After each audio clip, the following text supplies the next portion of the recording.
Hello, this tutorial will teach you how to overlay an image for your Chip Thomas mini project. To begin, start Photoshop, then open your two images.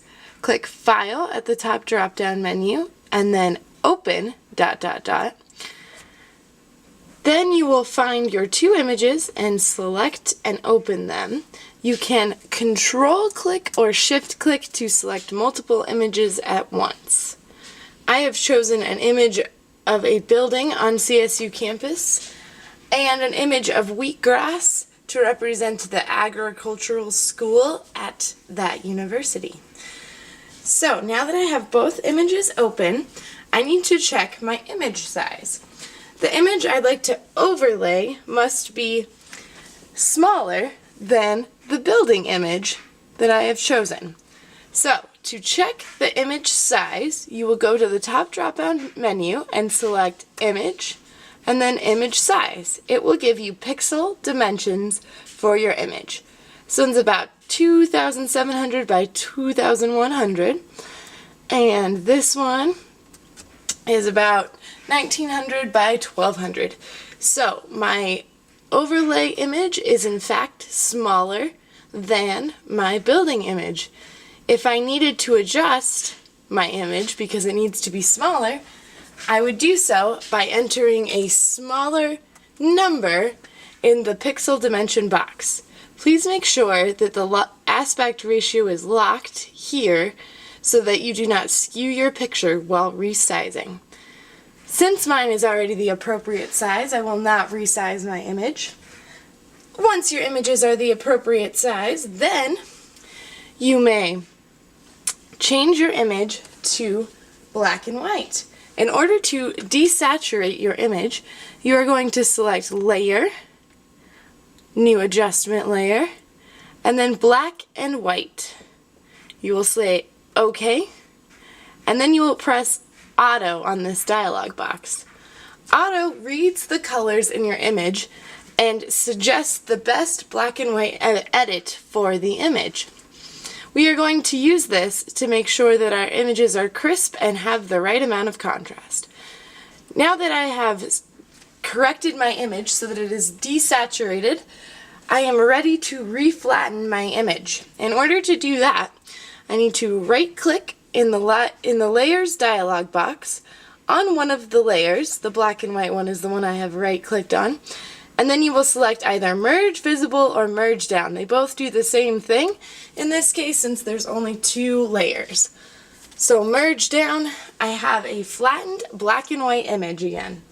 So now I am ready to place my image onto my building. To do this, I need to select this image. You may hit Command A to select the entire canvas, then Command C to copy. These commands are also available under the Edit menu if you would prefer to do that. Then Command V to paste the image on top. Now, if you notice, I have two layers, one of the image and one of the building. The next step is to change the opacity of my black and white overlay image so that I can see both the building and the image at the same time. In order to do this, I need to go to the Opacity drop-down menu in the Layers dialog box and adjust. I like to go about halfway, around 50%, and you can go more or less depending on how much of your image you want to show. I think something like that is good. So now I can see both of my images at once, both the overlay and the building.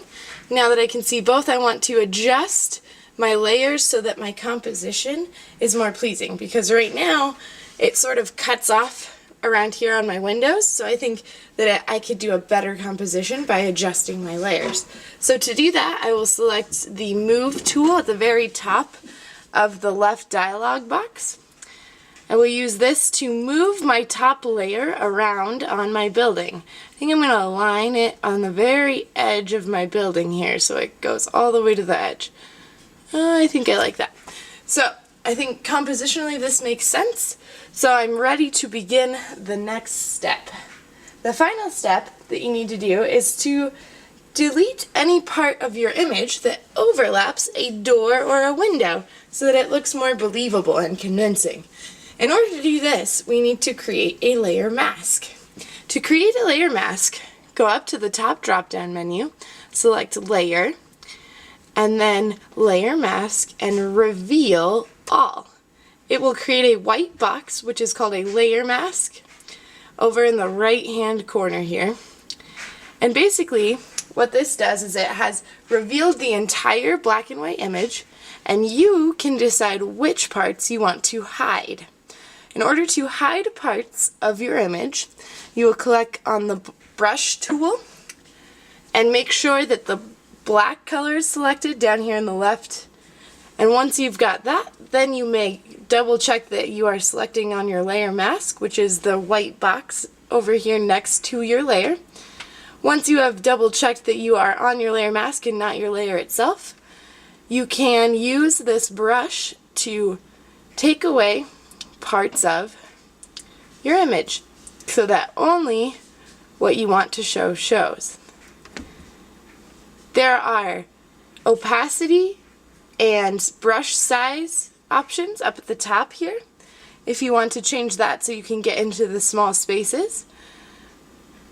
You will go through and erase all of your image that shows through so that you can make your doors and your windows stand out. That way it looks like a believable wheat pasted image like one of Chip Thomas's.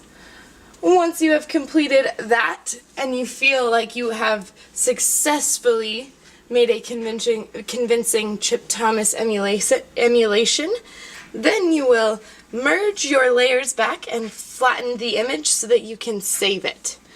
Obviously my image is not done, but I'm going to show you how you would save it. So you'd right click in the layers dialog box on one of the layers.